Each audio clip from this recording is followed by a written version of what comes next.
స్వర్గీయ మాజీ ప్రధాని ఇందిరాగాంధీ వర్ధంతిని పురస్కరించుకుని నేడు కామారెడ్డి జిల్లా కేంద్రంలోని జిల్లా కాంగ్రెస్ పార్టీ కార్యాలయంలో ఆమె చిత్రపటానికి పూలమాలలు వేసి నివాళులర్పించడం జరిగింది. అనంతరం బ్లాక్ కాంగ్రెస్ అధ్యక్షులు గోనె శ్రీనివాస్, కామారెడ్డి నియోజకవర్గ యువజన కాంగ్రెస్ అధ్యక్షులు గుడుగుల శ్రీనివాస్ మాట్లాడారు.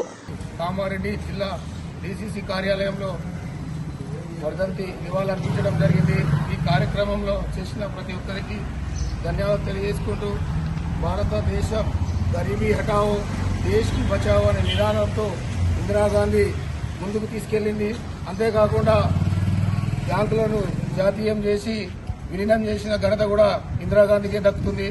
ఈరోజు పేద ప్రజలు బతుకుతున్నారంటే ఇందిరాగాంధీ గరీబీ హటావో దేశ్ కి బచావో అనే నినాదంతో రోటీ కపడా మకాన్ నినాదాన్ని ముందుకు తీసుకెళ్లినటువంటి మాజీ ప్రధాని ఇందిరాగాంధీ ఘన నివాళులు అర్పించుకోవడం జరిగింది. 1971లో పాకిస్తాన్తో యుద్ధం జరిగినప్పుడు 93,000 సైనికులను పాకిస్తాన్లను బందీలను చేసిన ఘనత కూడా ఇందిరాగాంధీకే దక్కుతుంది.